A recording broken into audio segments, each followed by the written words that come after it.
यहाँ पर आखिरी पड़ाव योर स्टॉक का, और वरुण मेरे साथ जुड़े हुए हैं। वरुण, पॉलिसी पर बात करना बहुत ज़रूरी है क्योंकि आपने एक दमदार पोल करवाया है, एक्सपर्ट्स को लेके आपने तमाम सवाल पूछे हैं जहाँ पर कितनी कट की संभावना है। मोमेंटम तो रेट कट का बना ही हुआ है, ठीक है, और काफ़ी हद तक जो फैक्टर्स हैं मैक्रोज वो भी पॉजिटिव ही लग रहे हैं, इन फेवर ऑफ कट लग रहे हैं। लेकिन क्या सवाल पूछे गए हैं पोल में और क्या हाईलाइट्स हैं, बताइए। देखिए कविता, एक सवाल तो पहले यही था कि कितना रेट कटेगा, और मतलब इस बार तो एक्सपर्ट टीम में शायद किसी को भी पूछ लेता तो सब यही कहते हैं कि 25 बेसिस पॉइंट तो कटना ही है। हाँ, क्योंकि आप देखिए आपका मैक्रो एनवायरनमेंट ही ऐसा हो गया कि आपको 25 बेसिस पॉइंट तो गिवन है।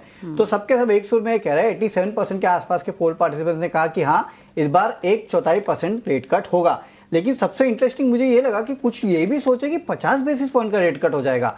आप देखिए करीब 3-4% लोग ऐसे थे जो कि कह रहे थे कि हाँ करीब 50 बेसिस पॉइंट के आसपास का रेट कट जो है उसकी भी संभावनाएं हैं। और सिर्फ अभी नहीं, कुछ तो ये कह रहे हैं कि इसके बाद अगस्त में भी एक रेट कट होगा करीब 25 बेसिस पॉइंट का, हो सकता है अक्टूबर में एक पॉज हो और दिसंबर में फिर एक रेट कट होगा। यानी कि यहाँ से 50 से 75 बेसिस पॉइंट के आसपास का रेट कट जो है मार्केट मान के चल रहा है। अब एक इंडिकेटर है, आप देखिए बॉन्ड यील्ड्स करीब करीब जो अप्रैल के मिड में बॉन्ड यील्ड्स जो है वो 6.445 के आसपास थी। फिलहाल बॉन्ड यील्ड जो है 6.2 के आसपास पहुंच चुकी है। यानी कि 25 बेसिस पॉइंट के आसपास का एडजस्टमेंट जो है वो बॉन्ड यील्ड्स ऑलरेडी कर चुकी है, जो कि आपको बता रहा है कि हाँ 25 बेसिस पॉइंट तो गिवन है। अब ये क्यों रेट कट होने वाला है ये आप समझ लीजिएगा। जीडीपी ग्रोथ नो डाउट इस बार जो आया Q4 का 7.4% था, लेकिन जो FY25 का जीडीपी ग्रोथ था वो 4 साल के निचले स्तर पे था, ये दिक्कत है। दूसरा इन्फ्लेशन, मानसून अच्छा और वैसे भी 3.2 के आसपास जो इन्फ्लेशन नंबर्स आए थे वो काफ़ी अच्छे थे, और जुलाई 2019 के बाद के सबसे लोएस्ट नंबर्स थे। तो आरबीआई को जो कंफर्ट है वो भी वहाँ पे साफ साफ दिखाई दे रहा है। सेकेंड हाफ में ग्रोथ अच्छी रहने का अनुमान था, अच्छी रही है, लेकिन ईयर ऑन ईयर बेसिस पे अगर आप देखेंगे तो ग्रोथ सबड्यूड है। खासकर जितने भी हाई फ्रीक्वेंसी इंडिकेटर्स है साल दर साल वो सबड्यूड ग्रोथ आपको दिखा रहा है। यानी कि यहाँ पे भी एक केस बनता है कि आपको ओवरऑल रेट कट जो है वो देखने मिलेगा ही मिलेगा। आईआईपी नंबर्स देखिए 8 महीने के निचले स्तर पे आईआईपी नंबर जो है वो भी पहुंच चुके थे। तो ये सब आपको एक इंडिकेशन दे रहे हैं कि इस बार आपको एक रेट कट देखने मिल सकता है।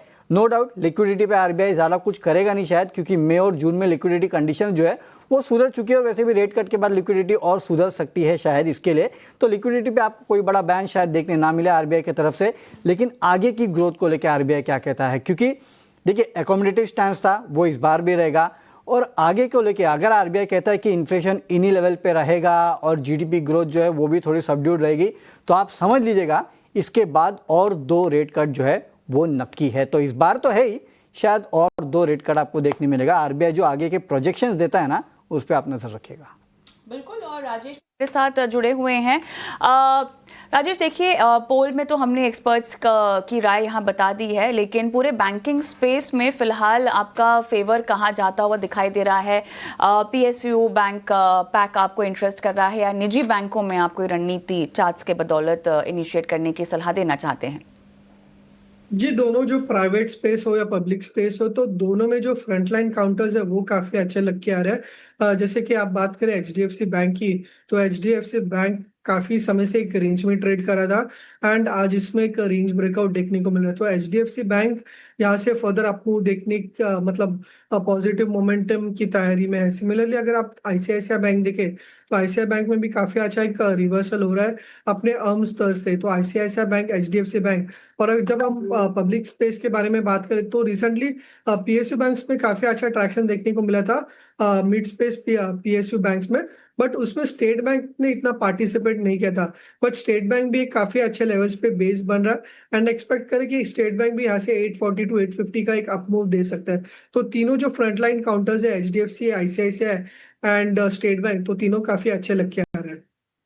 चलिए, तो ये है पूरा मोमेंटम बैंकिंग स्पेस में, और कल इंतजार रहेगा पॉलिसी के ऐलान का। लेकिन फिलहाल योर स्टॉक की इस पेशकश को हम यहीं समाप्त करते हैं। राजेश जी, जाने से पहले कोई डिस्क्लेमर्स आप देना चाहेंगे? कविता जी, कई सारे स्टॉक्स में हमने डिस्कशन किया, मेरा तो कोई निजी निवेश नहीं है इनमें, बट मे भी हमने हमारे क्लाइंट्स को रेकमेंड किया हो सकता है।